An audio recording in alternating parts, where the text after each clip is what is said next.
I've got a bone to pick with you. I've got a bone to pick with you.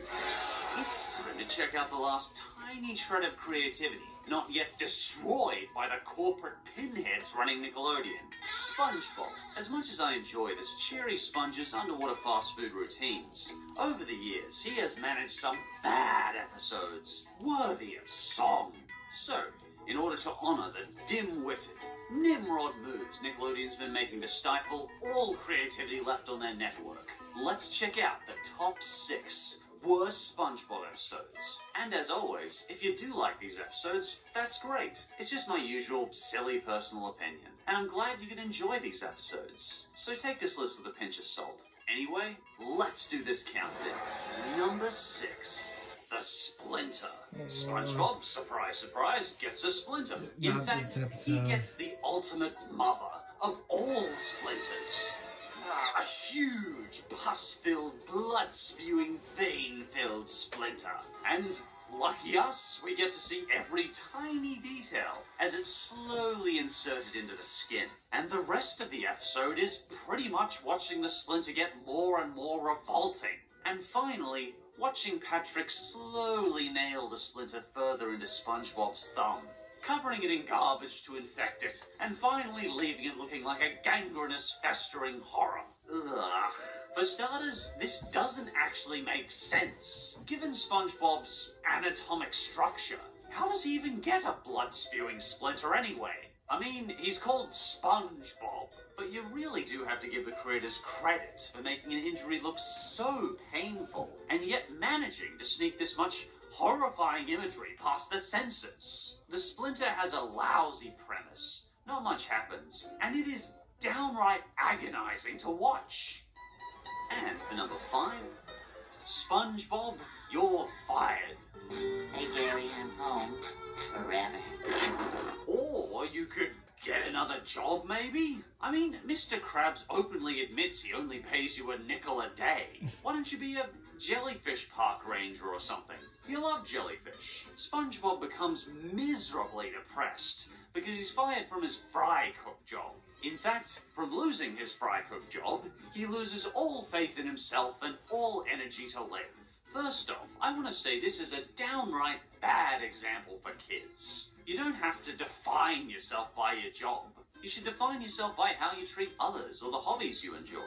I think people dislike this episode so much because it is a complete change of character for the Sponge we knew. The real SpongeBob we know wouldn't be this crushed and useless after a small setback. But this SpongeBob just becomes empty and cynical. The words empty, cynical, and SpongeBob just don't go in the same sentence. It's unusually discriminating against the unemployed, really. What are you doing with these here freeloaders? I got fired. Now I'm unemployed. Maybe the creators were trying to discourage young people from leaving their jobs. I don't know. But I was not a fan of this episode. And the 4th worst SpongeBob episode is Pet Sitter Pat. I'd say this is the episode where we watch Patrick transition from a lovable stooge to a cruel, apathetic jerk. When SpongeBob leaves the house for the week, we watch Patrick starve Gary to death while torturing him at the same time. And much of the episode is Gary crying in terror and suffering as Patrick laughs inanely. Eventually, because of Patrick's stupidity, Gary turns into a vicious feral monster. That's it, Gary. Attack Patrick.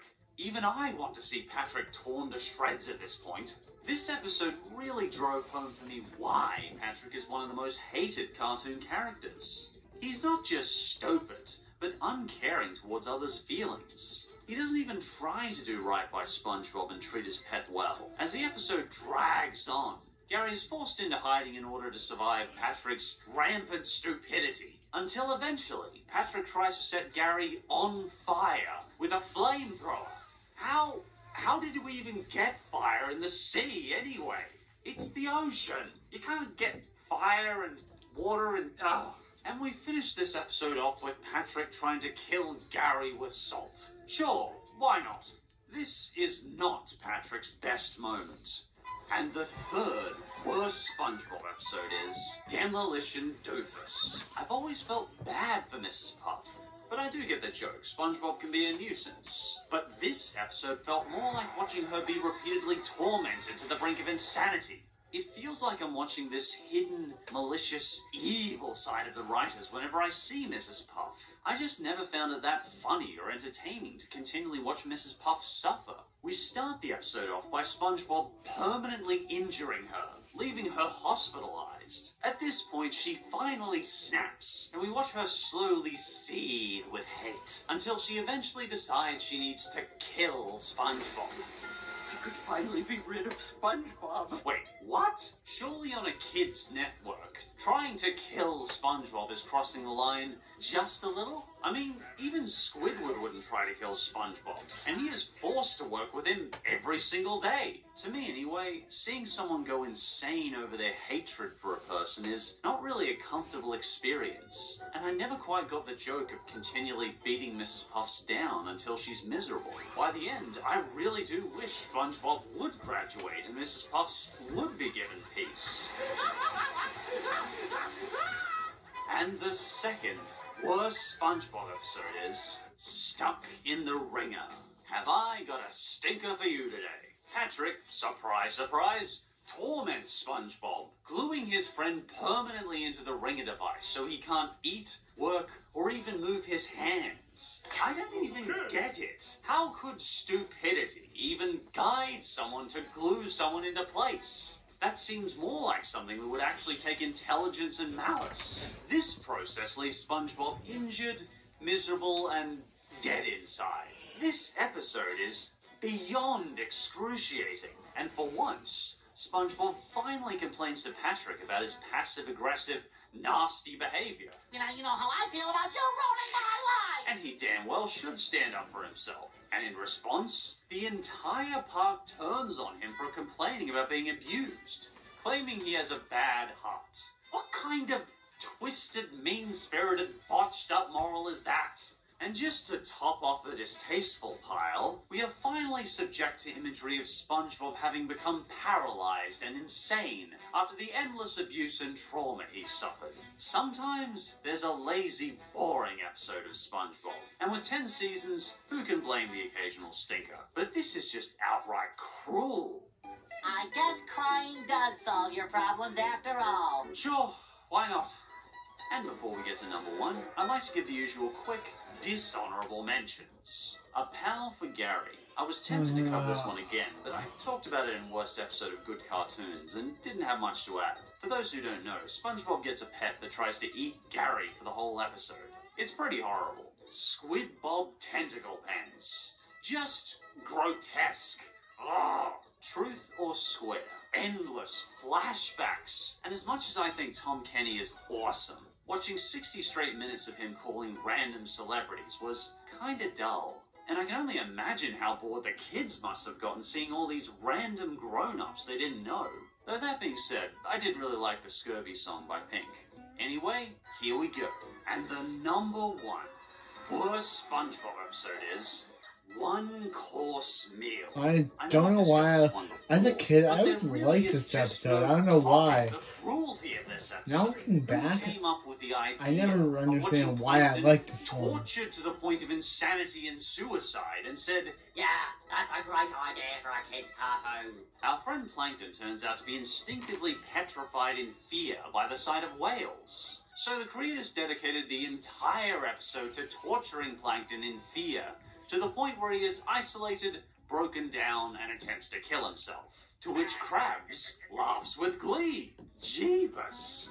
I just can't get past the unfiltered malice in this episode. Watching Plankton break down, lose his sanity, and isolate himself from the world is just excruciating to watch. And in case you still found the episode even slightly tasteful, Plankton then has a seizure-inducing nightmare, filled with horror music and Plankton being burned alive by acid. This is what eventually leads him to try and kill himself.